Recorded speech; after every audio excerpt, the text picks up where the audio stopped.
अस्सलाम वालेकुम, मैं सदाम खान फिर आप लोगों के साथ एक नई वीडियो में। उम्मीद है आप और आपके घर वाले खैरियत से होंगे। जिस तरीके से मेरी लास्ट वीडियो थी 21st lesson of 21st century के फर्स्ट लेसन के मुतलिक, आज की वीडियो मेरी है second lesson of 21st lesson of 21st century by Yuval Noah Harari.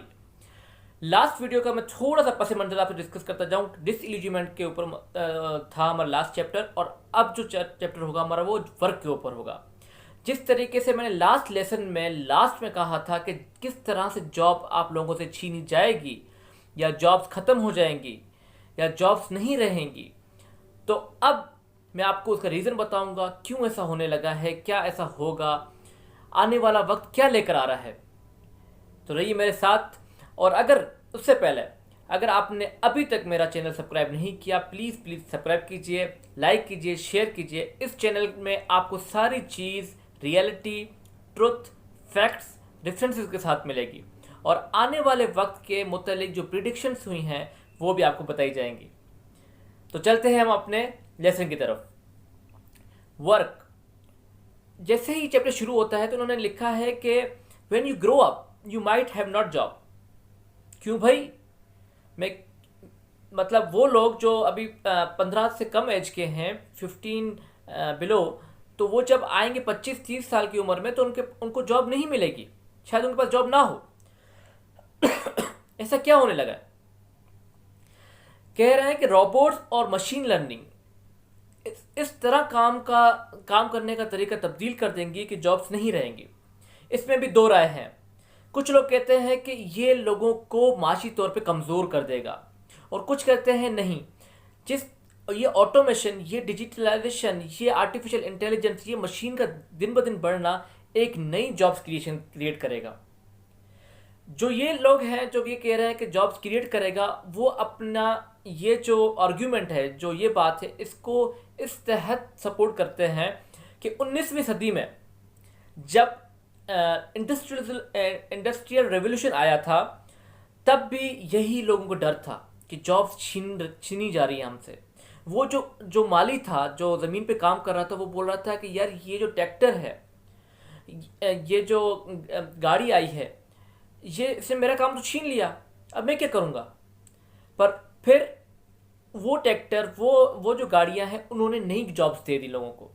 Drivers दे दिए, ट्रैक्टर ड्राइवर्स दे दिए, कैशर्स की जॉब दे दी। इस तरीके से नई जॉब क्रिएशन हुई। पर अब वक्त चेंज है, अब वक्त बहुत आगे निकल चुका है।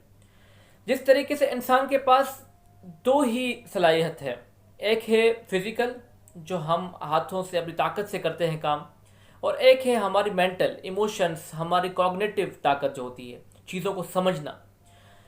19वीं सदी में मशीनों ने सिर्फ हमारी ताकत, जो हमारी बॉडी की जो जान लगाने वाली चीज़ों थी, उनको रिप्लेस किया था।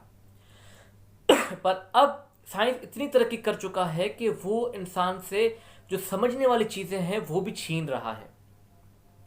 किस तरीके से वो छीन रहा है? इन्होंने 3 मिसाल देकर हमें समझाया है। इन्होंने कहा है कि एक ड्राइवर है, एक बैंकर है और एक लॉयर है। ड्राइवर अगर ड्राइव करता है तो वो कितने एक्सीडेंट करता है, उस एक्सीडेंट की क्या क्या वजह होती है।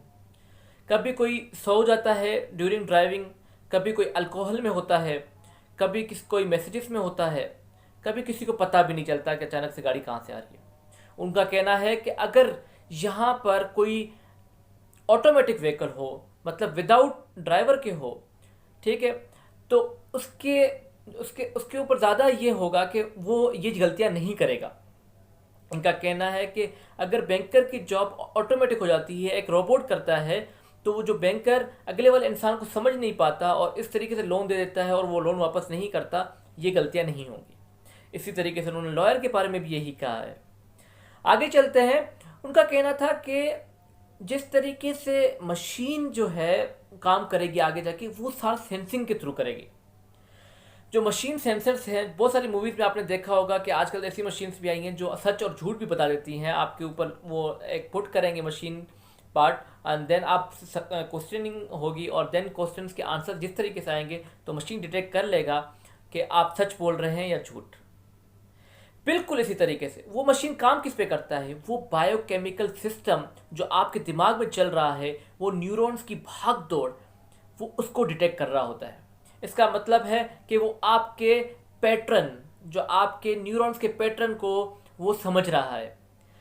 जी बिल्कुल, ये रोबोट्स, ये आर्टिफिशियल इंटेलिजेंस, ये एल्गोरिथम, ये सारे आपके न्यूरॉन्स की मूवमेंट, वॉइस की टोन्स और हैंड की मूवमेंट और आपके जो भी मतलब फेस के जेस्चर्स होंगे, ये उनको रीड करेगा एंड देन ये डिसाइड करेगा कि आप किस किस्म के इंसान हैं, वेदर आप एक अच्छे इंसान हैं या बुरे इंसान हैं, और इसी तरीके से आपसे डील करेगा। और इसी तरीके से एक ऑटोमेटिक गाड़ी आगे इतने सारे हर्डल्स को देखते हुए ड्राइव करेगी। इनका कहना है कि दो ऐसी चीज़ें हैं जो आर्टिफिशियल इंटेलिजेंस के पास हैं जो इंसान के पास नहीं है। वो कौन सी हैं? वो है एक कनेक्टिविटी और एक अपडेटेबिलिटी। कनेक्टिविटी क्या है? उनका कहना है कि जिस तरीके से ऑटोमेटिक गाड़ी है, ऑटोमेटिक गाड़ी का मैं जब भी बात करूं तो आप समझ जाइए कि जो विदाउट ड्राइवर हो वो सारी गाड़ी एल्गोरिथम के थ्रू एक दूसरे से कनेक्टेड होंगी, सॉफ्टवेयर्स के थ्रू। तो ये सारी कनेक्टिविटी है और इसी कनेक्टिविटी के थ्रू हम उनके अंदर अपडेटेबिलिटी भी लेके आ सकते हैं। सपोज इन्होंने मिसालें भी बहुत दी हैं जो मैं आगे आपसे जिक्र करूंगा कि एक गाड़ी, एक जो ऑटोमेटिक गाड़ी है और दूसरी जो सारी ऑटोमेटिक गाड़ीज हैं वो कनेक्टेड हैं। मिसाल के तौर पे एक चेंज हो जाता है कोई ट्रैफिक लॉ, आपने अपडेट कर लिया एक एल्गोरिथम के अंदर, during a second, split of second में वो टोटली जो कनेक्टेड होगा एल्गोरिथम पूरी गाड़ी में ऑटोमेटिक में वो अपडेट हो जाएगा नया लॉ। इसमें ये खतरा नहीं है कि दो गाड़ी कोलाइड हो रही हैं और वो इन्फॉर्मेशन जो नया रूल आया है वो अभी तक एक ड्राइवर के पास पहुंचा है, एक के पास नहीं पहुंचा। जी, अगर ये चीज़ें देखी जाए तो फिर ये गलत होगा कहना कि ये ऑटोमेशन और ये आर्टिफिशियल इंटेलिजेंस ना आए। इसी तरीके से इन्होंने बताया है कि यूएस के अंदर 12 लाख लोग सिर्फ एक्सीडेंट से डेथ कर जाते हैं, मर जाते हैं। ये 2 गुना ज़्यादा अमवात है जो जंग में मर रहे हैं, जो दहशतगर्दी में मर रहे हैं, जो दूसरी अमवात हो रही है। तो अगर ये ड्राइवर्स जो हैं ये तब्दील हो जाएं रोबोट्स के अंदर, ये रोबोट्स ये ऑटोमेटिक हो जाएं गाड़ियाँ, तो इन सारी चीज़ों से हम बचा जा सकता है बहुत आसानी से। अगर ये चीज़ें देखी जाएं तो इंसान की तहफ़्फ़ुज़ के लिए ये बहुत अहम है। आगे ये कहते हैं कि ड्रोन जो ये सारा कुछ ड्रोन ही है। उनका कहना है कि यूएस आर्म फोर्सेस ने जब ड्रोन बनाए तो उनको एक ड्रोन चलाने के लिए 30 लोगों की लागत थी, मतलब 30 लोग उनको चाहिए थे एक ड्रोन को चलाने के लिए, और 30 के 30 उनको एक्सपीरियंस चाहिए थे। अच्छा, 30 तो सिर्फ चलाने के लिए चाहिए, और जो वो ड्रोन एनालाइज कर रहा है, जो डेटा कलेक्ट कर रहा है, उसको आगे प्रोसेस करने के लिए 80 लोग चाहिए। जी बिल्कुल, एक ड्रोन इतनी सारी जॉब्स क्रिएट कर रहा है। ना कि सिर्फ ये, remote control, maintenance, cyber security और डेटा एनालिस्ट, ये सारी जॉब्स सिर्फ एक ड्रोन की टेक्नोलॉजी करेगी। अच्छा, उसके बाद उनका कहना है कि जो प्रेजेंट मॉडल है, जो ये डेमोक्रेसी है, लिबरल है, ये सारा फेल हो चुका है, ये नाकाफ़ी है अभी आने वाले वक्त के लिए। इनका कहना है कि इन्होंने एक मिसाल दी कि एक माइनिंग कॉरपोरेशन है कि वो माइनिंग कॉरपोरेशन अंदर से आयरन निकाल रही है और सेल कर रही है एक रोबोट कंपनी को।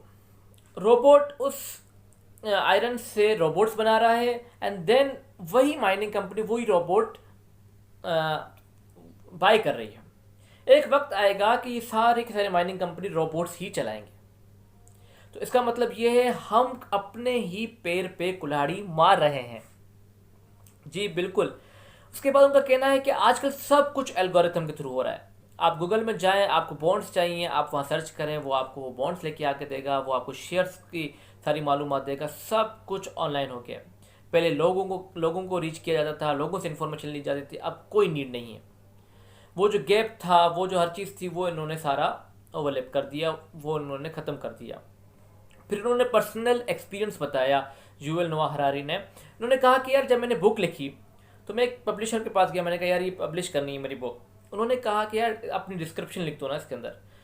तो उन्होंने कहा जब मैंने डिस्क्रिप्शन लिखी तो उन्होंने कहा नहीं यार ये वर्ड मत लिखना, इस वर्ड की जगह ये वर्ड यूज़ करो। मैंने कहा क्यों? उन्होंने कहा कि जो गूगल एल्गोरिथम है वो इस वर्ड को ज़्यादा जल्दी पिक करेगा, और अगर तुम्हारा वर्ड जल्दी पिक हो गया तुम्हारे डिस्क्रिप्शन से तो तुम्हारी बुक हिट हो जाएगी और वो लोगों के पास ही पहुंच जाएगी और लोग भी उसको तस्लीम कर लेंगे।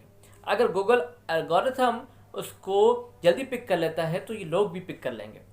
तो it means you are totally dependent on algorithms in today's era. तो आने वाले वक्त में क्या होगा? अच्छा, उसके बाद उन्होंने कहा कि एक नया सिस्टम का कॉन्सेप्ट दिया उन्होंने, यूनिवर्सल बेसिक इनकम का इन्होंने कॉन्सेप्ट दिया। इन्होंने कहा यूनिवर्सल बेसिक सिस्टम जो है वो करता क्या है, वो है इसके सिस्टम।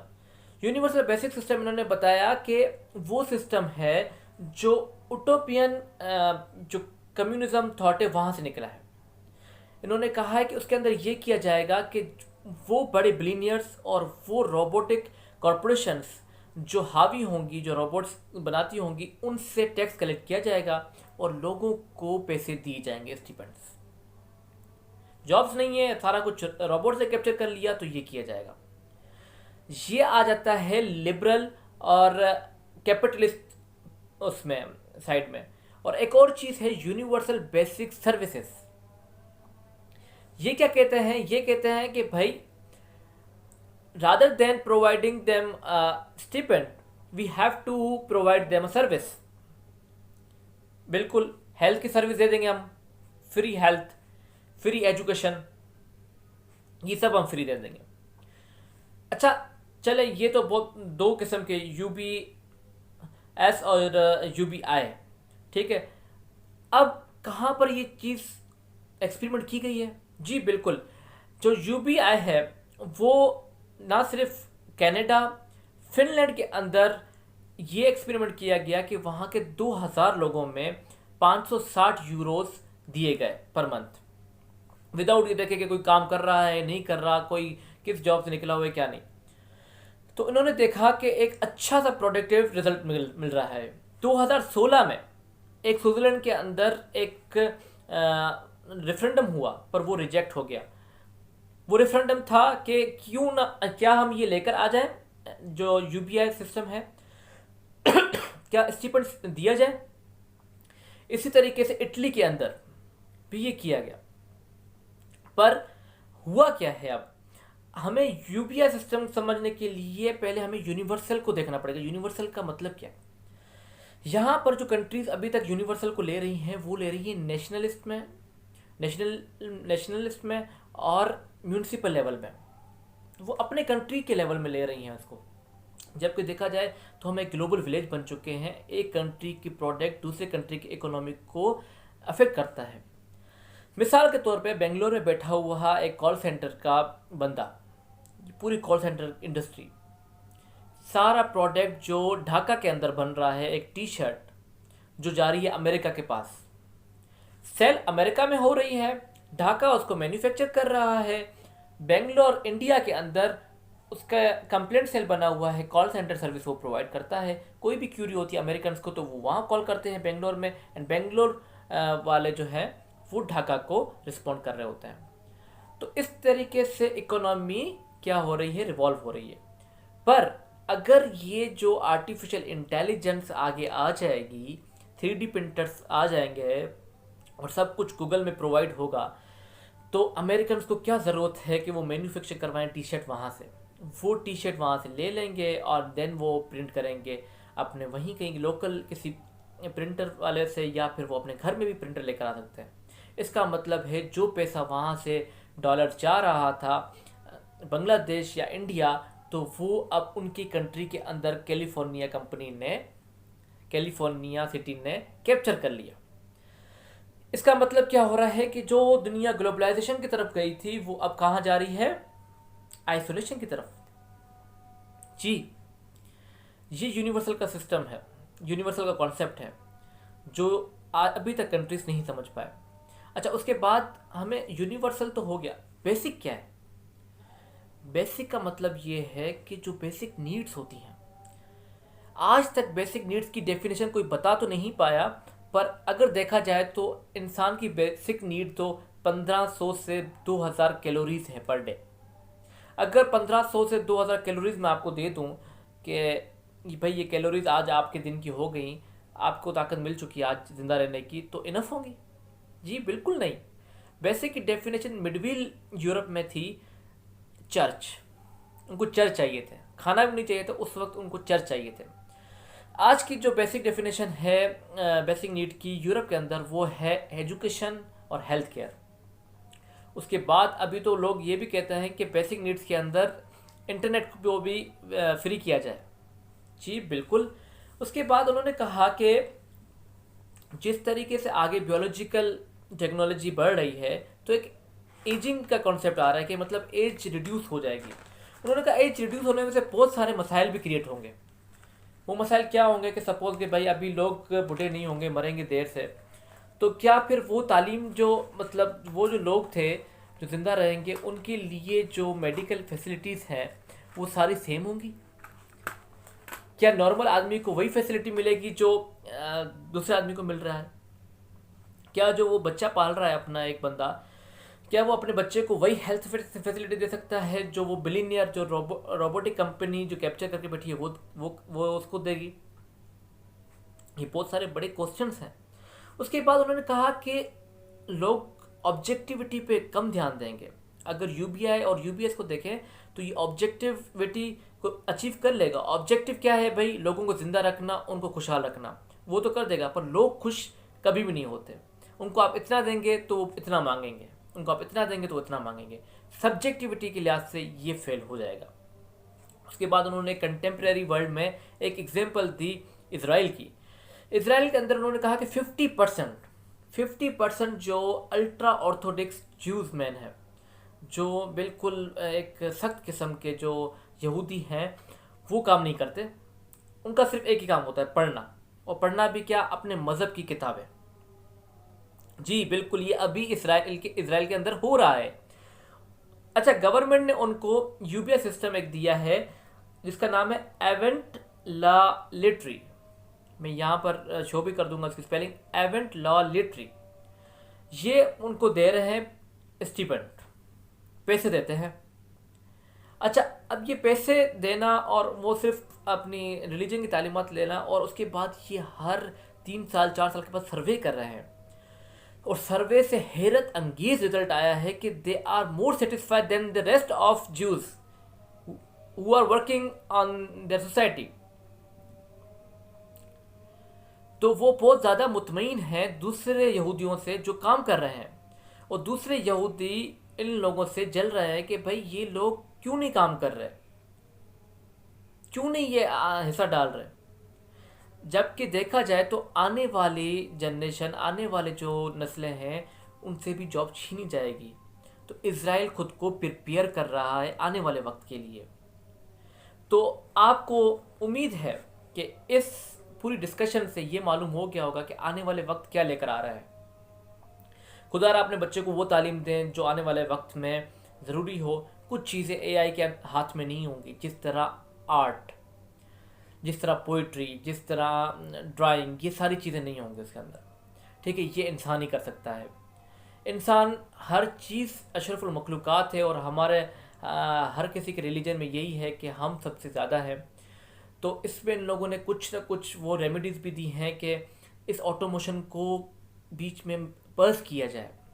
जिस तरीके से एक 2-3 चीज़ें पर्स की हैं गवर्नमेंट्स ने, जिस तरह है कि ऑर्गन ट्रेडिंग, ये ब्लैक मार्केट में ट्रेड हो रहा है, पर ओपनली इसको पूरी दुनिया ने बैन किया हुआ है। इस तरीके से ये जो दिन ब दिन हम मशीन की तरफ जा रहे हैं, इसको भी रोका जा सकता है किसी हद तक, इसको स्लो किया जा सकता है, ताकि हम खुद को अपने ढाल सकें। उम्मीद है कि ये लेसन आपको मेरे पसंद आया होगा, और अगर आपको ये पसंद आया हो तो प्लीज़ लाइक, सब्सक्राइब, शेयर ज़रूर कीजिएगा, और मुझे प्लीज़ अपना फीडबैक दिया करें, और अगर कोई क्वेश्चन हो तो वो भी किया करें। इंशाल्लाह मैं नेक्स्ट लेसन के साथ फिर वापस आऊँगा। थैंक यू, अल्लाह हाफ़िज़।